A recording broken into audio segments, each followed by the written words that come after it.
নমস্কার বন্ধুরা, smart cafe চ্যানেলের নতুন ভিডিওতে সবাইকে আরো একবার স্বাগত জানাই। তো বন্ধুরা, আজকের এই ভিডিওতে আমি দেখাতে চলেছি ভোটার তালিকা সংশোধনের যে নতুন ফর্মটি বিএলওরা এসে আপনার বাড়িতে দিয়ে গেছে, সেই ফর্মটি আপনি নির্ভুলভাবে কিভাবে ফিল আপ করবেন। তো এই ফর্মটি ফিল আপ করা নিয়ে অনেকের মনে অনেক প্রশ্ন আছে। তো সেই জন্য আমি চেষ্টা করব আজকের এই ভিডিওর মাধ্যমে আপনি কিভাবে নির্ভুলভাবে আপনি আপনার এবং আপনার পরিবারের সদস্যের ফর্মগুলি ফিল আপ করতে পারবেন। তো তাহলে চলুন ভিডিওটি শুরু করা যাক। তো এই ফর্মে প্রথমে আছে দেখুন জন্ম তারিখ।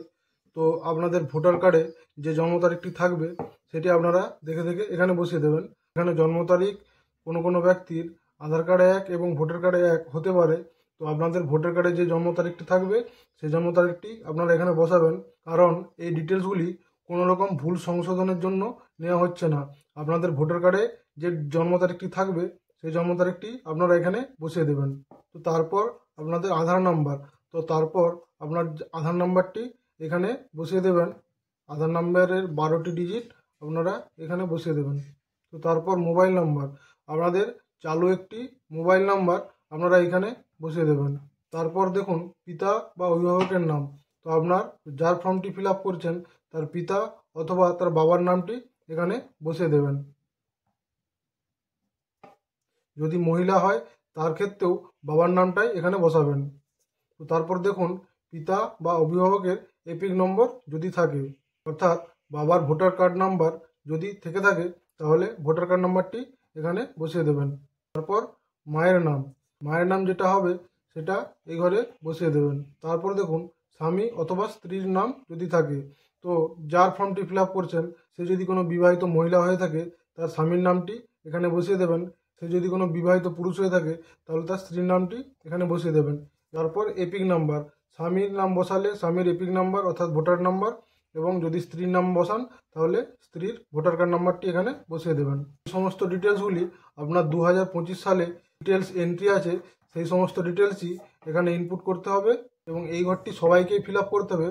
অর্থাৎ 2002 সালের ভোটার লিস্টে যার নাম থাকবে তাকেও এই ঘরটি ফিল আপ করতে হবে, এবং যার নাম থাকবে না তাকেও এই ঘরটি ফিল আপ করতে হবে।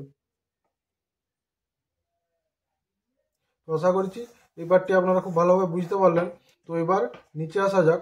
যদি এই ব্যক্তির 2002 সালে লিস্টে নাম থেকে থাকে তাহলে আপনাকে এই ঘরটি ফিল আপ করতে হবে, এবং যদি 2002 সালের লিস্টে নাম না থাকে, বাবা অথবা মা কিংবা দাদু তার নাম দিয়ে আপনি ভোটার লিস্টে নামটি তুলতে চাইছেন, তাহলে আপনাকে এই ঘরটি ফিল আপ করতে হবে। তো এবার মনে করুন এই ব্যক্তি 2002 সালের লিস্টে নাম আছে, তাহলে তার এই ঘরটি ফিল আপ করার জন্য আপনারা এরকম 2002 সালের লিস্টের নাম বের করে নেবেন। তো এবার এখানে দেখুন, ধরে নেওয়া যাক এই ব্যক্তিটি প্রথমে যে নাম আছে এই ব্যক্তিটি, আপনারা এই নির্বাচকের নাম এই ঘরটিতে সুষমা মল্লিক লিখবেন। তারপর তার এপিক নম্বর আপনারা এখানে দেখবেন, লাস্টে এপিক নাম্বার দেওয়া থাকবে, এপিক নাম্বারটি দেখে এখানে বসিয়ে দেবেন। তারপর দেখুন আত্মীয়ের নাম, তো এখানে আত্মীয়ের নাম আছে গুণধর মল্লিক, তো এখানে লিখবেন গুণধর মল্লিক। তারপর দেখুন সম্পর্ক, সম্পর্ক কি আছে স্বামী। তারপর আপনার জেলার নাম, আপনার রাজ্যের নাম, তারপর আপনার বিধানসভা ক্ষেত্রের নাম। তো বিধানসভা ক্ষেত্রের নাম আপনারা দেখবেন 2002 সালের লিস্টটি বের করেছেন তার উপরেই লেখা থাকবে। তো আপনাদের ক্ষেত্রে যেটা হবে সেটা এখানে লিখবেন। তারপর দেখুন বিধানসভা ক্ষেত্রের নাম্বার, তো এইখানে যে নাম্বারটি থাকবে এটি হলো বিধানসভা ক্ষেত্রের নাম্বার।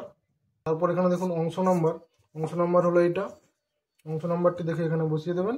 তারপর হলো ক্রমিক সংখ্যা, আপনি সিরিয়ালের যে লিস্ট থেকে আপনার ফর্মটি ফিল আপ করেছেন তার ক্রমিক সংখ্যা হলো প্রথমেরটি।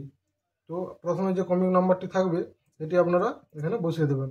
তাহলে যেসব ব্যক্তির 2002 সালের ভোটার লিস্টে নাম আছে তাহলে তার ফর্মটি ফিল আপ করা হয়ে গেল। যাদের 2002 সালের লিস্টে নাম থাকবে না তাদেরকে এই ঘরটি ফিল আপ করতে হবে। তো এই ঘরটিও ফিল আপ করে দেখিয়ে দিচ্ছি। তো এখানে দেখুন আত্মীয়ের বিবরণ, অর্থাৎ আপনি যার নাম দিয়ে ফর্মটি ফিল আপ করতে চাইছেন, বাবা অথবা মা, তার নামটি এই লিস্টে খুঁজবেন। তো ধরা যাক আমরা এই নামটি ধরে আমাদের ফর্মটি ফিল আপ করবো। তো নাম যেটা আছে আপনারা লিখবেন, নাম যেটা আছে সেটা এখানে দেখে লিখবেন।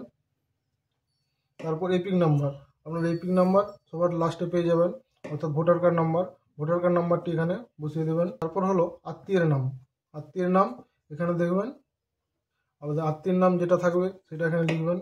তারপর সম্পর্ক, সম্পর্ক যেটা থাকবে সেটা লিখবেন। তারপর আপনাদের জেলা, রাজ্যের নাম, বিধানসভা ক্ষেত্রের নাম, আগেরবার যেটা লিখেছিলাম সেভাবেই লিখবেন। বিধানসভা ক্ষেত্রের নাম এটা এখানে যেটা থাকবে সেটা লিখবেন এখানে। তারপর বিধানসভা ক্ষেত্রের নম্বর, এটা হলো নম্বর, অংশ নম্বর, অংশ নম্বরটা পাতার ডান দিকে থাকবে, এটা হলো অংশ নম্বর। তারপর ক্রমিক সংখ্যা, আপনার সিরিয়াল নাম্বারটি যেটা থাকবে সেই নাম্বারটি এই ক্রমিক সংখ্যার ঘরে লিখে দেবেন। তাহলে আপনার ফর্মটি ফিল আপ করা হয়ে যাবে। এবং আপনার রিসেন্ট একটি পাসপোর্ট সাইজ ফটো এই ঘরটিতে অ্যাটাচ করে দেবেন। করে দেওয়ার পর এখানে একটি সিগনেচার করে দেবেন। করে দিলেই আপনার এই গণনার ফর্মটি সম্পূর্ণভাবে ফিল আপ করা হয়ে যাবে। তাহলে বন্ধুরা, আশা করছি যে ভিডিওটি দেখার পর আপনারা খুব সহজেই আপনার নিজেদের এবং বাড়ির পরিবারের সদস্যের ভোটার সংশোধনী তালিকার যে ফর্মগুলি, সেই ফর্মগুলি খুব সহজভাবেই ফিল আপ করে নিতে পারবেন। তো আমার এই ভিডিওটি যদি আপনার কোনো কাজে এসে থাকে তাহলে অবশ্যই ভিডিওটিতে একটি লাইক করবেন এবং পরবর্তী সময়ে অনলাইন রিলেটেড যে কোনো সমস্যার ব্যাপারে ভিডিও দেখার জন্য আমার এই চ্যানেলটিকে সাবস্ক্রাইব করে রাখবেন।